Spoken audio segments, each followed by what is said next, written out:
네, 오늘은 한국에서는 어버이 주일인데 뉴질랜드라서 어머니 날, Mother's Day로 그렇게 오늘 지켰습니다.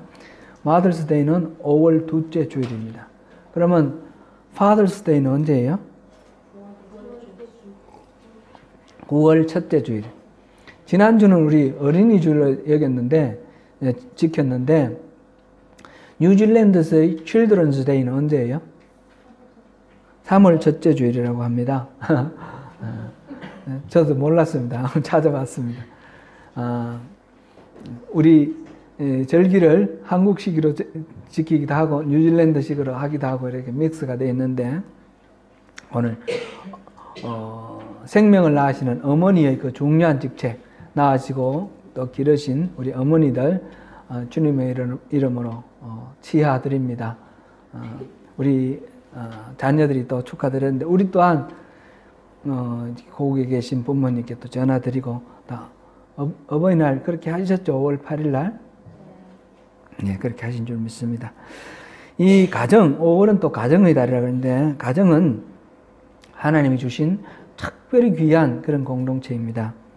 자녀는 하나님께서 우리에게 생명 주실 때 부모님 통해서 우리 생명을 주셨습니다. 그러니까 부모는 하나님 대식입니다. 하나님께서 우리에게 또 생명 주시면서 낳아서 기르고 양육하라고 부모에게 이 귀한 선물 주셨는데, 자녀들은 부모에게 또 둘도 없는 그런 생명의 선물이죠. 가정은 이렇게 생명을 매개로 한 그런 생명의 공동체입니다. 그리고 이 생명은 서로 사랑함으로 이루어지고 사랑함으로 유지되는 그 사랑의 공동체이기도 합니다. 가정에서 이 사랑을 훈련받고 이것이 이제 사회적으로 이렇게 확산되고 적용되는 그런 가운데 이 땅이 하나님 나라, 사랑의 그런 나라로 그렇게 될 것입니다. 그러니까 가정은 바로 하나님의 성품을 훈련하는 귀한 그런 생명의 공동체, 사랑의 공동체다. 이렇게 생각하면 좋겠습니다. 그래서 에베소서에는 가정에 대해서 특별히 말씀을 주시면서 하나님을 경외함으로 서로 복종하라 그랬습니다. 일방적으로 어느 누구에게 복종하는 것이 아니라 서로 복종하라. 그런 말씀을 우리가 생각하면 좋겠습니다. 1년 내내 그렇게 했지만 특별히 이 가정의 날 맞이해서 또 어머니 날 맞이해서 서로 화목하고 평화로운 가정을 위해 함께 기도하면서 서로 마음을 모아 결단하고 그 사랑을 누리는 그런 귀한 시간 되시기를 바랍니다. 우리는 지금 예수님의 산상설교 중에서 팔복선언을 살펴보고 있습니다. 팔복은 그냥 나열된 것이 아니라 굉장히 치밀하게, 정교하게, 논리정연하게 배열되어 있습니다. 처음 네 가지는 자기의 의를 버리는 단계라고 볼 수 있고요. 그 다음에 네 가지는 하나님의 의로 채우는 단계다. 이렇게 볼 수가 있습니다. 그리고 이것들은 순서가 뒤바뀌지 않고 그대로 이어지는 것이 가장 무난하고 순탄하고 그런 우리 신앙의 여정의 한 단계들입니다. 가난하다는 것은 반드시 있어야 될 꼭 필요한 것이 없다라는 것을 말합니다. 심령이 가난하다는 것은 마음에 의지할 데가 전혀 없는 그런 상태, 공고한 그런 상태를 말합니다. 돈이 많아 떵떵거리던 사람이 본인의 의지나 능력 상관없이 돈이 다 없어지고 나서 삶의 의욕을 잃고 좌절하는 경우를 많이 봅니다. 또 자신의 학벌이나 사회적 성취 또는 권력, 인간관계 그런 것들을 믿으며 자신만만하던 사람들이 그 모든 것이 아무런 힘이 못 되는 것을 경험하면서 낙심하고 좌절하는 그런 일들도 많이 봅니다. 스스로 의지했던 자신의 여러 가지 자랑거리가 사실은 아무것도 아님을 깨닫게 된 상태에서 마음이 가난하게 됩니다. 우리가 믿고 의지하던 어떤 대상이 어떤 상황에 상황에서 힘을 잃어버릴 때, 우리의 우상이 없어졌을 때, 그것 아니면 못 살 것 같던 그 대상이 없어져 버렸을 때 우리는 깊은 좌절에 빠지거나 또 마음이 가난해집니다. 마음이 가난한 자는 영적으로 파산한 자, 뱅크럽시한 사람 같습니다. 그래서 마치 물에 빠진 사람이 지푸라기라도 잡듯이 갈급한 마음으로, 간절한 마음으로 절박함을 가지고 하나님을 찾습니다. 그럴 때에 하나님이 그를 찾아와 줍니다. 그래서 심령이 가난한 자는 복이 있다라고 말할 수 있습니다. 마음이 가난하여 하나님을 찾을 때 하나님이 그 심령 안으로 들어오시면 하나님이 오실 때 우리에게, 우리 스스로에게 하나님의 조명으로 보이는 것이 있습니다. 가장 먼저 보이는 것은 우리의 죄가 보입니다. 내가 기대고 내가 자랑했고 내가 어수되면서 나 자신을 꾸몄던 모든 것들이 다 부질없는 것이라는 것을 깨달으면서 내 속에 있는 모든 것들, 부패하고 더러운 것들을 보게 되고 그동안에 내가 오늘까지 그렇게 살아온 것은 결국은 하나님의 은혜였구나. 하나님의 은혜 덕분에 오늘까지 살았구나 하는 것을 깨닫게 됩니다. 하나님 은혜 아니면 우리는 잠시도 서실 수 없는 연약한 존재입니다. 죄와 싸우려고 해보면 싸우면 싸울수록 우리가 더 죄에 이길 수 없는 그런 연약한 존재임을 깨닫고 절망하며 울지 않을 수 없습니다. 하나님이 우리 마음에 들어오시면 죄와 함께 우리 자신의 상처와 쓴뿌리, 고통, 아픔들이 보이기 시작합니다. 그동안 애써 감추려 했고 아닌 척하고 그렇게 했던 그 아픔들, 그 상처들을 직면하게 됩니다. 그럴 때 우리 안에 들어오신 하나님께서 그 쓴뿌리들을 만져주시고 상처를 만져주시고 쓰다듬고 보듬어 치유해 주시는 하나님의 은혜를 경험합니다. 고통이 크고 아픔이 클수록, 죄가 클수록 하나님의 그 은혜를 더 크게 절감하며 마음을 부여안고 눈물을 흘리게 됩니다. 내 죄가 보여서 가슴이 찢어지게 아프고 또 마음의 상처와 쓴뿌리가 하나님 손길로 만져지고 치유될 때 하나님의 그 사랑을 경험한 사람은 그 놀라운 사랑을 자기는 아는데, 자기는 누리는데 자기 사랑하는 가족들, 아내라든지 남편이라든지 자녀라든지 부모라든지 이 가까운 이웃들이 그걸 알지 못하는 것을 바라보며 그들을 위해서 애통합니다. 그렇게 마음이 가난해져서 애통하고 눈물을 뿌리는 자들, 그들의 마음은 온유해집니다. 일부러 자신의 허물이나 상처를 감추기 위해서 결사적으로 노력하며 성공했던 성공을 추구했던 그 모든 것들, 헛세를 부렸던 모든 자기의 감추었던 가면들, 그 모든 것들을 벗게 됩니다. 내 안에 죄의 독소들이 빠져나가고 거칠었던 마음, 그리고 굳어진 태도, 날카로워진 성품, 이런 것들이 성령의 회복과 치유의 손길에 따라서 부드러워지게 됩니다. 쉴 새 없이 우리의 성품을 뒤집어 엎어버렸던 분노가 누그러워지고 절대 용서할 수 없던 그런 사람이 용납이 되기 시작합니다.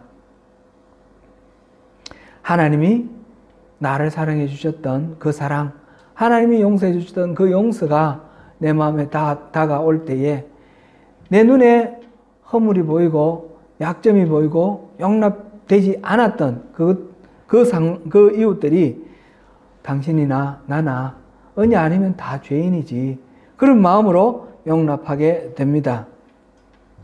이것이 지금까지 살펴본 심령이 가난한 자가 복이 있고 애통하는 자가 복이 있고 온유한 자가 복이 있다 하는 부분입니다. 이제 네 번째로 의에 줄이고 목마른 자는 복이 있나니 그들이 배부를 것이며 하는 이 말씀을 살펴보겠습니다. 줄이고 목마르다는 것은 가난하다는 것과 개념이 비슷하지요.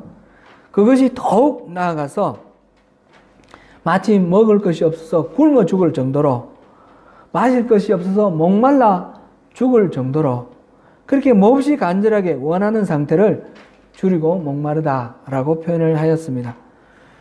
주님은 의에 줄이고 목마른 자가 복이 있다 하셨습니다. 의가 있어야 사는데, 의가 없으면 죽는데, 그 의가 없어서 지금 죽을 지경이 된 사람, 그 갈급한 마음으로 의를 바라고 의를 구하는 그에게 복이 있다 하는 말씀입니다. 천국 백성들이 주려하고 목말라 하는 그 의는 무엇입니까? 성경에서 의롭다, 의인이라 하는 말은 어떻게 정의하고 사용하고 있습니까?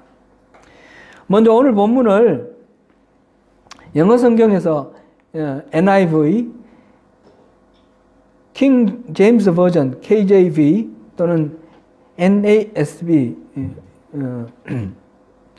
미국 그 스탠다드 바이블, 이 모든 것들 이런 버전에서 보니까 righteousness라고 번역하고 있습니다. 제가 가지고 있는 번만 살펴봤습니다. 그런데 Today English Version, TV에서 보니까 이 의라는 말을 What God requires 라고 번역을 하고 있습니다. 하나님이 요구하는 것, 이렇게 번역하고 있습니다. 그러니까 의는 righteousness, 옳은 것이고 또 하나님이 요구하는 것입니다. 성경에는 하나님의 성품을 다양하게 표현을 하면서 하나님은 의롭다 하십니다. 하나님은 신실하시고 약속의 말씀을 지키시고 자기 백성의 삶에 개입하셔서 구원하시고 또 그 결과로 평화와 번영과 행복을 주십니다. 그러한 하나님, 신실하신 하나님에 대해서 인간이 반응하기를 가르침에 순종하며 선하고 바르게 행하는 것, 이것을 의롭다라고 그렇게 표현을 합니다. 간단하게 말하면 제가 여러 번 그렇게 소개를 했듯이 성경에서 말하는 의는 하나님과 우리 인간 사이가 올바른 관계 속에 놓여 있을 때 의롭다, 이렇게 말합니다. 하나님을 기쁘시게 하고 하나님의 뜻을 순종하여서 하나님의 뜻을 이루려고 하는 그 상태를 의롭다 합니다. 그것이 하나님이 우리에게 요구하시는 것입니다. 사회적으로 우리가 공의를 말하고 의를 말하는데 그 의는, 그 의의 기준은 사회계약, 서로 의논해서 이거 의롭다 하자 하기 이전에 하나님께서 창조하신 목적에 부합한 것, 하나님의 그 소망에 맞는 것, 그것이 의로운 것입니다. 성경에서나 교회사적으로 볼 때 모든 하나님의 사람은 의에 줄이고 목말라 했습니다. 세상에 속해 있을 때 하나님의 은혜를 다 알지 못했을 때는 자기 이름이 유명해지는 것이 중요하고 자기가 사람들로부터 인정받는 것이 중요하고 자기의 뜻이 관철되는 것이 중요했습니다. 그러나 하나님의 은혜를 경험하고 난 후 하나님과의 바른 관계에 놓이게 되면 더 이상 자기의 만족이나 자기의 뜻의 관철에 관심이 가지 않습니다. 하나님의 뜻이 이 땅에 이루어지는 것, 하나님 나라가 이 땅에 실현되는 것, 하나님이 기뻐하시는 것, 하나님이 나에게 요청하시는 것, 그것에 우리 모든 관심을 두게 됩니다. 그래서 우리는 주님 한 분만으로 만족한다 라고 고백하는 거죠. 이거는 노래의 제목이 아니라 우리의 신앙 고백이 되는 것입니다. 하나님은 우리의 중심을 꿰뚫어 보십니다. 하나님의 시선이 우리 마음 모든 것들, 생각과 우리 정서 모든 것들을 다 보고 계십니다. 하나님을 경험하고 알게 되면 우리는 더 이상 하나님 앞에 뭔가 가릴 필요가 없고 체할 필요가 없게 됩니다. 스스로 철옹성을 쌓아 나를 지키면서 사람들로부터 감추고 포장하려고 했던 그 모든 것들, 자기의 의를 무장해제하게 됩니다. 더 많이 하나님을 기쁘시게 해드리고 싶고 하나님께 사랑을 표현하고 싶고 하나님의 뜻을 이루고 하나님 나라를 이 땅에 실현시키는 것이 우리 삶의 기준이 되고 표준이 됩니다. 우리는 6월 둘째 주에 우리 전도 총동원주의를 지키기로 했습니다. 아직 제목은 뭐 이렇게 안 정했지만 내용은 그렇습니다. 그동안 다섯 원리에 의해서 우리가 기도하던 사람들이 있습니다. 내가 말하면 나를 존중해주고 내 말을 잘 들어주는 사람 5사람. 내가 말하면 들은 척도 안 하고 무시하는 사람 5사람. 어쨌든 구원받아야 할 영혼 5을 우리가 정해놓고 기도하자 그랬습니다. 한국에 계신 가족들도 해당되겠고, 그러나 우리 주변에 있는 이 오클랜드 땅에 있는 가까운 이웃들도 한 사람씩은 꼭 우리 정해서 기도하자 그랬습니다. 우리가 말해도 안 통하지만, 우리가 말해서 설득할 수 없지만, 또는 우리가 말해서 듣는 것 같지만, 그러나 그 영혼이 구원받고 하나님을 영접하는 것, 예수를 영접하는 것은 우리의 소관이 아닙니다. 주님께서 그렇게 해주시면 아무리 거부하는 사람도 받아들이게 될 것입니다. 우리는 그것을 믿으며 기도하자 했습니다.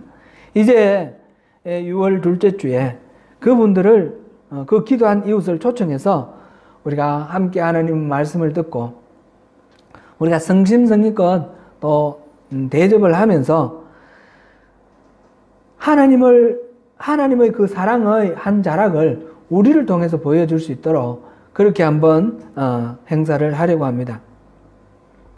교회가 자라고 성장하는 것은 당연히 있어야 됩니다. 교회는 유기체, 생명입니다. 그러므로 자라고 성숙해야 합니다.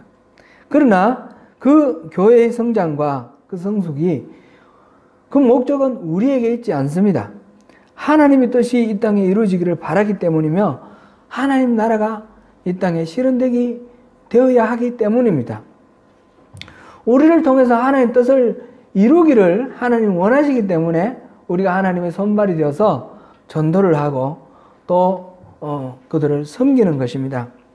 그렇게 해서 하나님의 소원이 우리를 통해서 이루어지는 것, 이것이 우리 이번 전도 총동원 주일의 우리 목적입니다. 제가 2년 전에 오클랜드로 올라올 때 주님이 제게 주신 숙제가 있었습니다.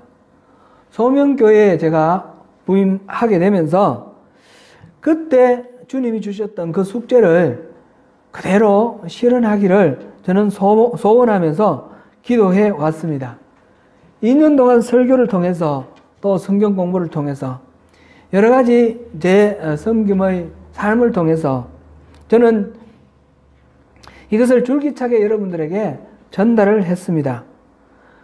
최근 들어와서 더욱 간절한 마음으로 이 숙제를 생각합니다. 여러분들에게 이거를 명시적으로 제가 제시를 항목을 정해서 이렇게 제시는 하지 않았지만 끊임없이 말씀드린 내용입니다. 오늘 한번 정리를 해봤습니다. 이거는 제가 여러분들하고 함께 모여서 공동으로 우리 교회의 비전을 만들어보자 그러려고 제가 미뤄놨던 것입니다. 교회 비전이 목사의 비전이 되어서는 안 되고 우리 자신의 비전이 되어서는 안 되고 우리 함께 기도함으로 하나님으로부터 받는 그런 비전이 되어야 되기 때문에 미뤄놓았는데 하나님 주신 그 숙제를 제가 여러분들하고 나누기를 원합니다. 첫 번째로는 거짓된 신앙의 뿌리를 뽑고 참된 복음으로 영혼의 구원을 이루는 그런 교회를 만들자는 것입니다. 율법주의, 인본주의, 기복주의, 자기를 모든 신앙의 중앙에 두고 자기 중심으로 자기의 자원을 가지고 자기의 목적으로 자기 방식대로 하는 이런 신앙들은 다 거짓 신앙이라 말씀드렸습니다.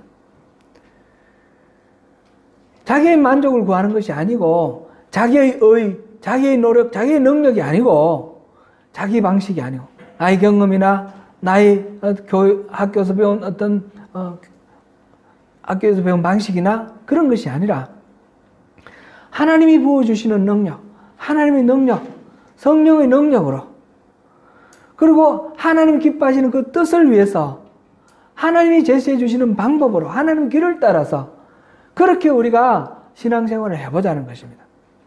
우리 신앙생활이 오늘날 많이 혼탁해져 있습니다.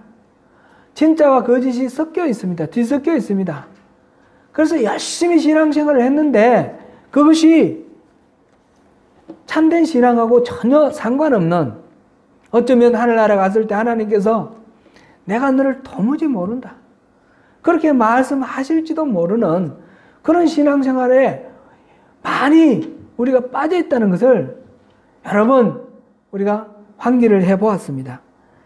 우리가 철저하게 자기를 부인하고 자기 십자가를 지고 우리 중심을 이동해서 주님께로 옮겨가지 않으면, 하나님을 위해서 하나님의 자원으로 하나님의 방식으로 하는 이런 신앙이 아니면 우리 모든 신앙은 헛된 신앙입니다.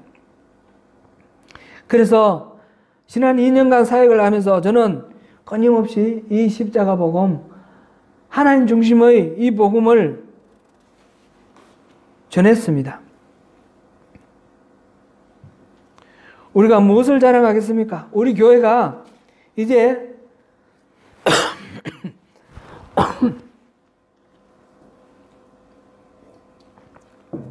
총동원주의를 맞이해서 내가 기도했던 사람들을 초청을 할 텐데, 그들에게 뭐라고 말하고 우리 교회로 오라고 설명하겠습니까? 우리가 전할 것은 진짜 복음입니다. 진짜 복음.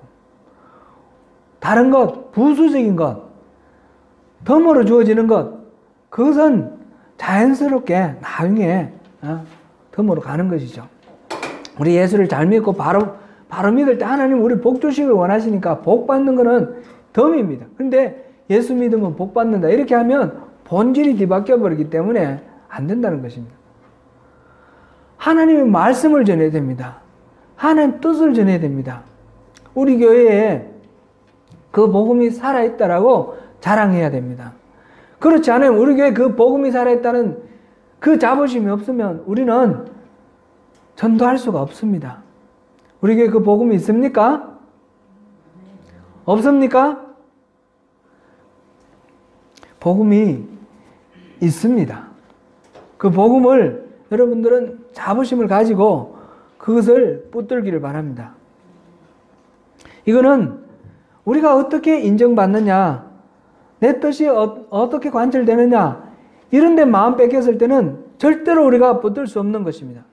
오직 하나님이 어떻게 높여지고 하나님 뜻이 어떻게 이루어지며 하나님의 길이 어떻게 제시되는가, 거기에 우리가 모든 관심을 둘 때에 우리가 이룩할 수 있는 것입니다. 저는 참된 복음, 참된 신앙, 참된 그리스도인, 참된 교회, 왜 참된이라는 말을 붙였을까요? 복음이, 이 세상에 복음이 얼마나 많이 선포되고 있습니까? 유튜브를 보면 정신이 없습니다. 그러나 그 선포되는 것들이 다 복음이라 말할 수 있습니까? 홍수 났을 때 마실 물이 없다는 말이 있습니다. 우리가 들을 수 있는 설교가 많고 우리가 들을 수 있는 복음이라 이름하는 것들이 많지만 그 중에는 복음 아닌 것들이 많습니다. 참된 복음을 붙들어야 됩니다. 두 번째로는 예수 믿고 구원받는 성도가 성령 받는 것입니다. 신앙은 죽어있는 교리를 학습해서 그것을 삶 속에 적용하는 것이 아닙니다. 신앙은 살아계신 하나님과의 친밀한 관계 속에서 하나님 뜻을 분별하고 하나님의 소원을 이루어드리는 하나님의 동력자가 되는 삶인 것입니다. 하나님과의 그러한 친밀한 관계는 성도가 성령을 받을 때에야 가능합니다. 성령을 받아야 우리 신앙이 관념이 아니라 이론이 아니라 삶이 되는 것입니다. 성령을 받으면 십자가 복음은 우리의 실체가 됩니다. 성령을 받으면 우리 삶의 에너지가 되고 예수님의 십자가가 바로 나의 십자가가 됩니다. 교회에서 복음이 선포될 때 성령님의 능력이 함께 행해져야 됩니다. 나타나야 합니다. 그러기 위해서 우리는 성령 충만함을 사모하고 우리 교회에 성령이 넘쳐나는 그런 교회가 되어야 합니다. 신앙생활을 오래 한다고 저절로 되는 것 아닙니다. 간절한 마음으로 사모해야 합니다. 세 번째로는 성도들이 날마다 성장하고 성숙하는 것입니다. 신앙생활을 하는 연수만 늘면 성장하고 성숙하는 것이 아닙니다. 말씀을 배워야 하고 묵상하고 기도하며 하나님을 경험해야 합니다. 성령 충만해져야 합니다. 해바라기는 태양을 바라보면서 자기의 씨앗이 연걸어갑니다. 열매가 연걸어갑니다. 마찬가지로 하나님의 사람들은 하나님을 바라볼 때 하나님께 초점을 맞추고 하나님의 시선을 의식하며 살아갈 때에 그럴 때에 하나님의 성품을 본받게 됩니다. 그럴 때에 하나님의 성품이 우리 안에 성령의 열매로 맺어지게 됩니다. 성령의 열매는 몇 년 지나야지 맺는 것이 아니라 신앙생활 시작할 때부터 맺습니다. 포도나무나 무화과 나무가 싹이 날 때 열매가 같이 싹이 나는 것, 그것을 연상을 하면 되겠습니다.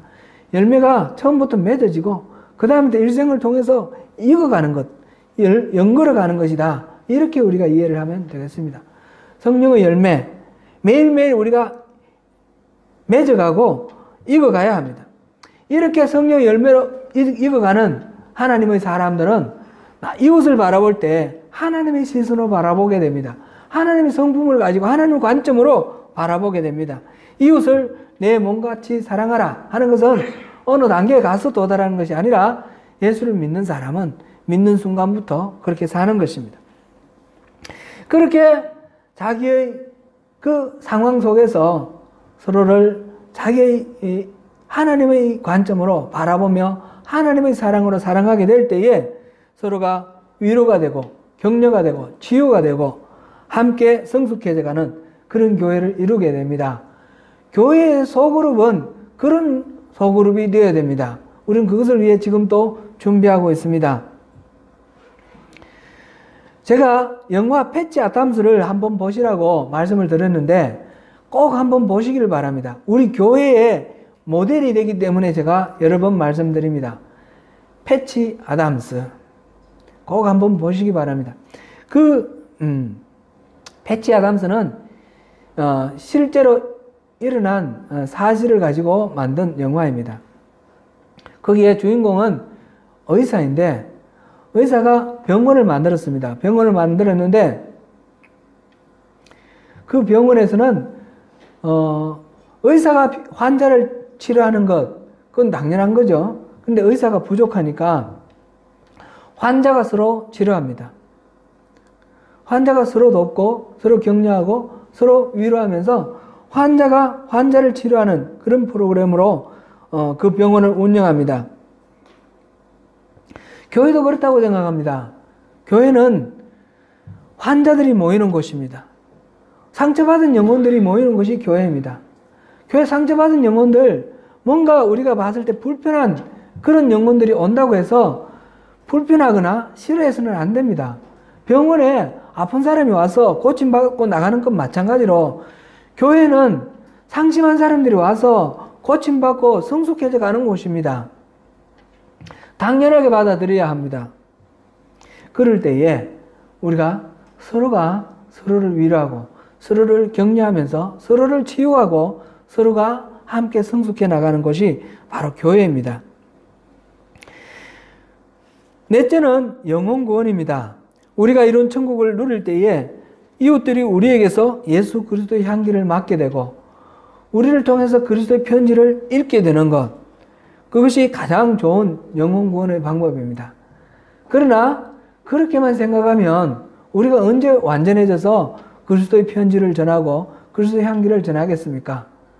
우리에게는 끊임없이 허물과 죄가 발견됩니다. 그러므로 내가 좀 뭔가 완전해지면 복음 전해야겠다 이렇게 생각하는 것은 교만입니다.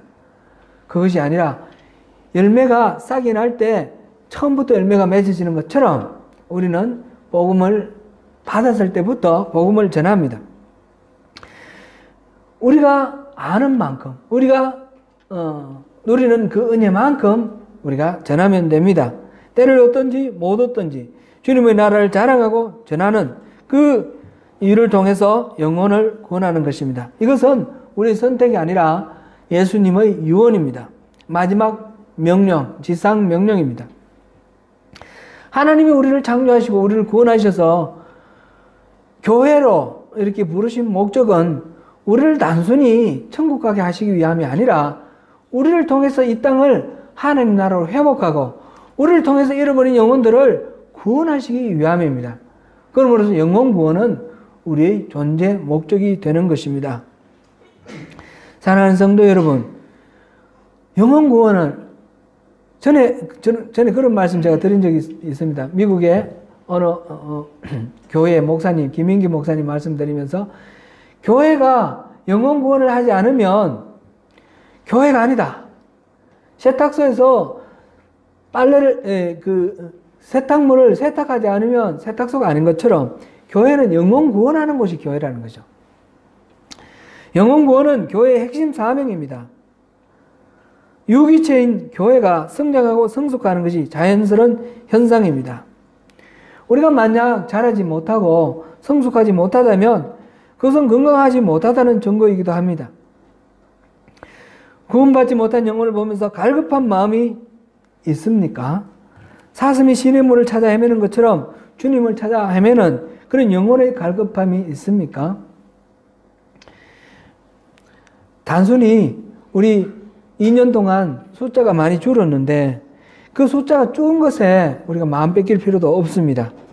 우리 영혼에 얼마만큼 교회가 교회다움을 추구를 하며 그 영혼에 살아나는 참된 생명을 위해서 간절함을 가지고 우리가 오늘 하나님의 얼굴을 구하고 이웃을 생각하며 기도하느냐 하는 그것이 중요합니다. 우리 영혼에 갈급함이 있는 것이 중요합니다. 그동안 기도한 분들을 모셔오는 이번 이웃을 초청하는 예수님의 잔치자리에 전도 총동원주의를 위해서 마지막으로 우리가 우리 자신을 점검하면서 기도하시고 또 최선을 다해 주시기를 바랍니다. 의에 줄이고 목마른 자가 받을 복이 무엇입니까? 배가 부르다 하였습니다. 이 말은 의를 추구하는 사람은 먹지 않아도 배부르다 그런 뜻은 아니죠. 우리 조선시대 선비의 이미지 생각하면 먹을 것이 없어서 찬물만 마시고도 어흠하고 끼니거리도 없는데 손님이 오시면 아내가 머리를 잘라서라도 그 손님을 대접해야 되는 그런 상황. 선비의 아내는 죽을 지경입니다. 그런 것을 말하는 것이 아닙니다. 그거는 거짓이고 헛소입니다. 배가 부르다는 것은 이 줄이고 목마르다 라는 표현과 마찬가지로 수사법이죠. 실제 육체적으로 배가 부르다는 것이 아니라 줄임과 목마름이 채워진다라는 뜻입니다. 영어 성경 NIV에는 이것을 배가 부르다 하는 부분을 be filled라고 번역하고 있습니다. NASB에서는 be satisfied라고 번역하고 있습니다. 곧 굶주림이 채워진다, 그 바라는 바가 채워진다, 만족되어진다 그런 의미입니다. 곧 의에 줄이고 목마른 자에게 의가 채워지고 의가 만족스러워진다라는 그런 의미가 됩니다. 예수님이 무엇 하는 자는 복이 있나니 이렇게 말씀하신 그 말씀, 마음이 심령이 가난한 자는 복이 있나니 천국이 그들에게 주어질 것이다 라고 하시는 말씀, 또 애통하는 자는 복이 있나니 그들이 위로를 받을 것이다. 또 온유한 자는 복이 있나니 그들이 땅을 차지하게 될 것이다. 땅을 기업으로 받게 된다. 또 지금 여기서 의에 줄이고 목마른 자는 복이 있나니 그들이 배부를 것이다. 여기서 이 모든 복의 선언은 하나님의 약속입니다. 천국 백성으로서 천국의 삶을 살아갈 때에 하나님께서 보장하신다는 약속의 말씀입니다. 무엇 할 것이다 라는 부분을 영어 성경에서 보면 NIV 제가 가진 이 성경에서는 will로 쓰여져 있습니다. Blessed are the poor in spirit, for theirs is the kingdom of heaven. Blessed are those who mourn, for they will be comforted. Blessed are the meek, for they will inherit the earth. Blessed are those who hunger and thirst for righteousness, for they will be filled. 이렇게 will로 번역하고 있습니다. 제가 다른 번역을 찾아봤습니다. 킹 제임스 버전하고 NASB에서는 shall이라고 쓰고 있습니다. 킹 제임스 버전에서는 they shall be filled 이렇게 되어 있고 NASB에서는 they shall be satisfied 이렇게 되어 있습니다. 여러분 잘 알다시피 2인칭과 3인칭 you나 he, she, they에서는 이 will이 아니라 shall을 쓸 때는 말하는 사람의 의지가 들어가 있습니다. You will die 이 말은 넌 죽을 거다 이런 뜻인데 You shall die 하면 너 죽었어 내가 너 죽일 거야 이런 의미가 되는 거죠. 죽인다는 말 해서 죄송합니다만 오늘 본문을 생각하면 They will satisfy They shall be satisfied 이렇게 번역이 되어 있는데 이 말은 그들이 단순히 만족되어질 것이다 이 말이 아니라 내가 그들을 만족하게 해주겠다 그런 뜻이 되는 것입니다. 그래서 TV에서는 이렇게 번역했습니다. God will satisfy them fully.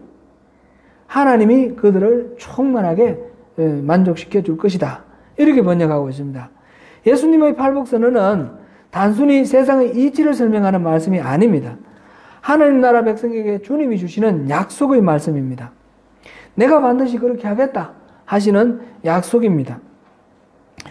심령이 가난한 자에게는 천국을 주시겠다고 하시고 애통하는 자에게는 하나님이 위로해 주시겠다 말씀하시고 온유한 자에게는 하나님이 땅을 기업으로 주시겠다 말씀하시는 것입니다. 마찬가지로 의에 줄이고 목마른 자에게는 하나님이 그 의로 채워주시고 만족할 만큼 의롭게 만들어 주시겠다 약속하시는 것입니다. 의는 저절로 실현되는 것이 아니라 의에 줄이고 목마른 자에게 하나님이 주시는 약속이고 선물입니다. 이것이 복이고 이것이 우리가 구할 천국의 삶입니다. 사랑하는 성도 여러분, 하나님의 의에 대한 갈급함이 있습니까? 우리 자신의 죄를 바라보며 우리를 용서하시는 하나님의 그 사랑, 그 하나님 그 사랑 안에 깊이 우리가 잠겨서 하나님의 그 모든 은혜를 누리며 살아가는 그 삶을 갈망하십니까?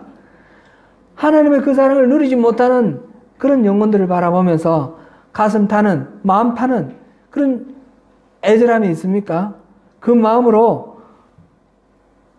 목마름으로 하나님의 은혜를 구하십니까?